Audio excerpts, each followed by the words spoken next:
రామ్ గోపాల్ అండి. Sir deputy సీఎంగా పవన్ కళ్యాణ్ గారి పనితీరు ఎలా ఉంది? బాగానే ఉందండి. బాగానే చేస్తారు. రోడ్ల విషయంలో కానీ డెవలప్మెంట్ పరంగా కానీ ఎలా ఉందంటారా? బాగానే చేస్తానండి. ఎందుకంటే ఎక్కడెక్కడ ఒకటే చెప్పాడు. నిన్న పేపర్లో చూశాను, నేను కనుక చేయకపోతే 100 రోజుల్లో కనుక పని చేయకపోతే నేను రాజీనామా ఇచ్చేస్తా అంటాడు. కానీ నిలబడి చేస్తాడు. ఎందుకంటే ఆయనకి ప్రోత్సహించే శక్తి ఉంది, చేయాలని ఇది ఉత్సాహం ఉంది ఆయనకి. గత పార్టీ వాళ్ళు ఏమంటున్నారంటే హైదరాబాద్ టు విజయవాడ ఫ్లైట్లో తిరగడం సరిపోతుంది, ధనం దుర్వినియోగం చేస్తున్నారని అంటున్నారు. అదే లేదండి, ఇప్పుడు ఏంటంటే అన్ని చోట్లకి వెళ్ళి సర్వే చేస్తాడు. ఎక్కడ ఎట్లా ఎలా ఉన్నాయి ఏంటి మొత్తం చూసి దాని ప్రకారం చేస్తాడు అనమాట. ఆయన శాఖకు ఆయన న్యాయం చేస్తున్నారు. న్యాయం చేస్తున్నాడండి. ప్రజల సమస్యలు పట్టించుకుంటారా? ఎందుకు పట్టించుకోవాలి? పిఠాపురం ఎందుకు వెళ్తుంది?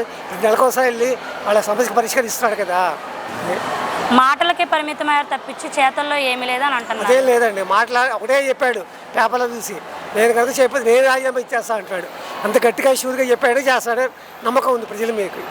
అంటే గతంలో చూసుకున్నట్లయితే సినిమాలు చేసుకునే అతనికి రాజకీయాలు జోలు ఎందుకని అన్నారు. అందాక రామారావు అలాగే అనుకున్నారు. రామారావు సినిమాలు పరిమితం ఉన్నారు. ఏమయ్యా ముఖ్యమంత్రి 6 నెలల్లో ముఖ్యమంత్రి అయ్యాడు 83లో. నాకు తెలుసు, ఎందుకంటే ఆయనతో పాటు నేనే వెళ్ళా మహానాడు పెట్టినప్పుడు చూసి వచ్చా. ఎందుకంటే ఆయన ఎగతాళి చేసేవాళ్ళు ఉన్నారు. ఎందుకంటే కాంగ్రెస్ ప్రభుత్వం కన్నా ఈయన బాగా చేశాడు అప్పట్లో రామారావు, ఎన్టీ రామారావు. ఇది ఈయన ఎగతాళి చేశా కానీ నిరూపించాడు పవన్ కళ్యాణ్. అది ఓకే. పవన్ కళ్యాణ్ గారి పనితీరు ఎలా ఉందంటే బాగుందని చెప్తా. ఫ్యూచర్లో సీఎం అయ్యే ఛాన్స్ ఉంటుందంటారా? సీఎం అంటే నేను చెప్పేది ఒకటే చెప్తున్నా, చంద్రబాబు ఉన్నంతకాలం చంద్రబాబు రండి. ఏమైనా అవకాశం ఉంటే డిప్యూటీ సీఎంగా మళ్ళీ ఆయనే వస్తారు పవన్ కళ్యాణ్. ఎందుకంటే చంద్రబాబుకి పనితీరుని బట్టి ఆయనే ముఖ్యమంత్రి చేస్తారు. ఎందుకంటే ఆయనకు హోప్ ఉంది కాబట్టి. ఇన్ కేసు పవన్ కళ్యాణ్ గారు సీఎం అయితే ఎలా ఉంటుంది అనుకుంటున్నారు? సీఎం అంటే ఆయనకి చేయొచ్చు, కానీ ఏంటంటే పనితీరుని బట్టి చంద్రబాబుకి అవకాశం ఇస్తాడు. పవన్ కళ్యాణ్ కూడా నాకు వద్దంటాడు, ఒకవేళ ఇచ్చినా కూడా వద్దంటాడు.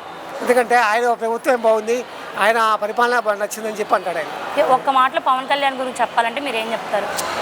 పనితీరు బాగుందండి. సినిమాలు చూస్తాడు, రాజకీయం చూసుకుంటాడు.